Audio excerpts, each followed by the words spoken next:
Hello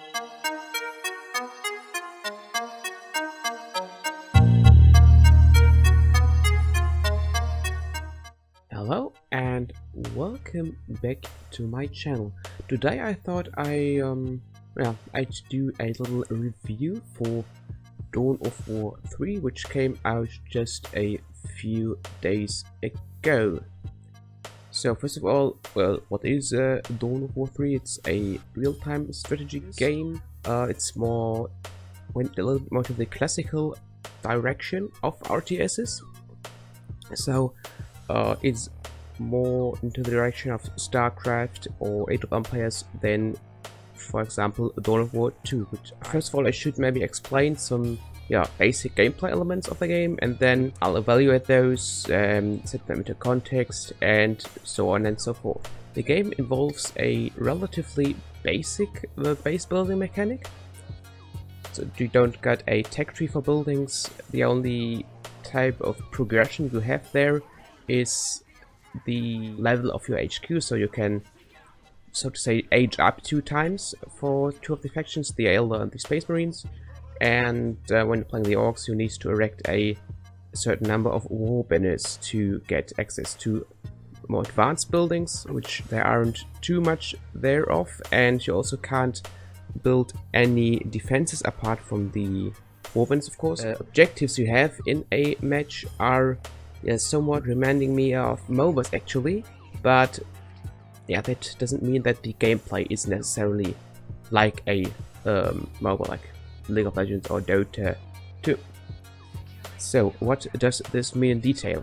Well, every player has, depending on the map, 1 or 2 shield generators and 1 or 2 towers and 1 energy core, and when you lose your energy core, you lose the game.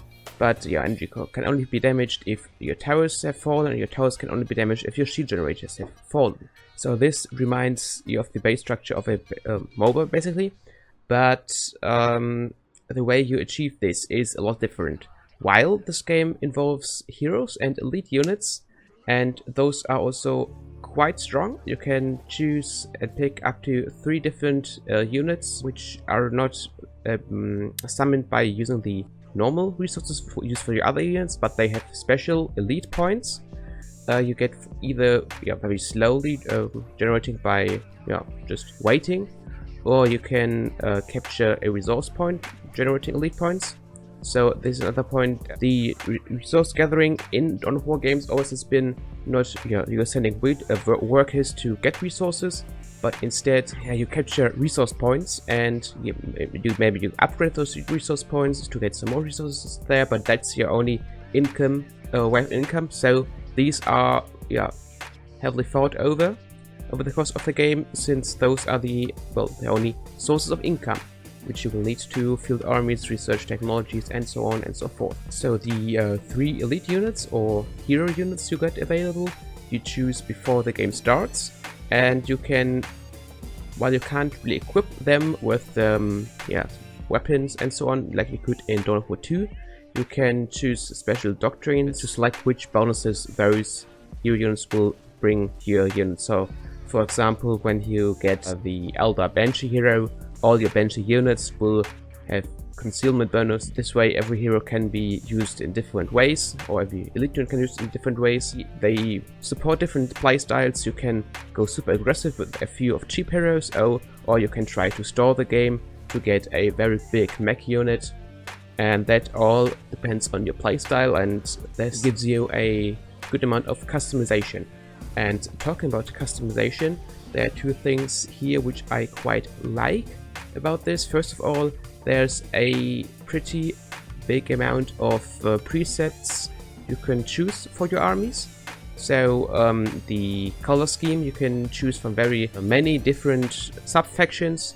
For example, for the Space Marines, you get access to the Blood Ravens, the Black Templars, the Ultramarines, and about, I think, 20 other chapters and so on. This is the same for the Elder, the Orcs. And talking about the different faction, each faction, while there are only 3 factions, which is quite, well, not so much for a Dawn of War game.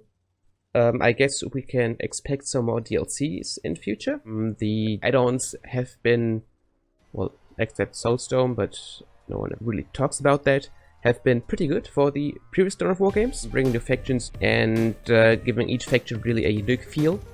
And this approach has been taken here as well, I believe. Each of the 3 existing factions also feels unique, and even their basic units are not just variants of each other, but they each got their own feel. So, talking about the Space Marines, they got lots of heavily armored infantry, heavy weapons, big vehicles, great tanks, and they can drop their units from space. This gives you a whole different momentum than the Orcs, for example. Their units are generally, I would say, weaker than the Space Marine counterparts, but you can upgrade them by collecting scrap on the battlefield, which is either generated by the war banners or is generated by racks of vehicles, mechs, and so on and so forth. They can also use those racks to rebuild tanks or rebuild walkers, which is quite unique and fun. And they also have the ability to hype each other up, meaning if you've got a war banner and you call for a big war, the enemy will know what's coming to him, but this will buff up your units. So this can also be used as a psychological weapon, so you could maybe announce an attack at one point of the map, but then no attack comes here but somewhere else instead, which will then be weaker but unsuspected, giving you quite some space to try out new ways of playing. The Eldar, each of their units got a shield, so their HP don't regenerate, but their shields do regenerate at a very slow rate. They regenerate faster if they are close to a warp gate, and they also get more movement speed if they are close to their own buildings. And this is very important and useful, since the Eldar are able to teleport their buildings across the map. And when they get buildings at different points of the map, they can teleport the units between those gates, or buildings in general. Vehicles in general feel quite powerful here, which is nice. But even if your opponent has the biggest walker or elite mech or whatever, and you don't have a elite unit of that size to compare to, you still have the ability to defeat those units if you have a good positioning. So the game isn't over if you're in the late game and the enemy has bigger elite units than you do, while they're quite strong and they can wipe out entire squads without any problems. They can still be fought with conventional troops. All in all, a little bit less Dawn of War than the last games. It's closer to Dawn of War 1 than Dawn of War 2, but also incorporates elements of MOBAs, but more importantly, feels a little bit more, classic RTS style, so a little bit more StarCraft in it, maybe. And I personally read those changes, and if you are a fan of traditional real-time strategy games, I would definitely recommend to get this game. It has a little lack of content at the moment. There are not that many maps available, and as I mentioned, only 3 factions, which for a Dawn of War game is not a lot, but I'm pretty sure more will come in the future. Same goes for maps, and I believe more elite units would also come in future, although the selection is quite decent there already. And with more maps to choose from, you should definitely try this out, or maybe just get it at a Steam sale. The Dawn of War games, I think, haven't missed a Steam sale in quite a while now, so this is back on the next or the one after that one to be able to get this for a cheaper price. So, and this was all I had to say about Dawn of War 3 so far, really. I think I will do a playthrough of the campaign on my channel as well, maybe some multiplayer gameplay. I'll see about that.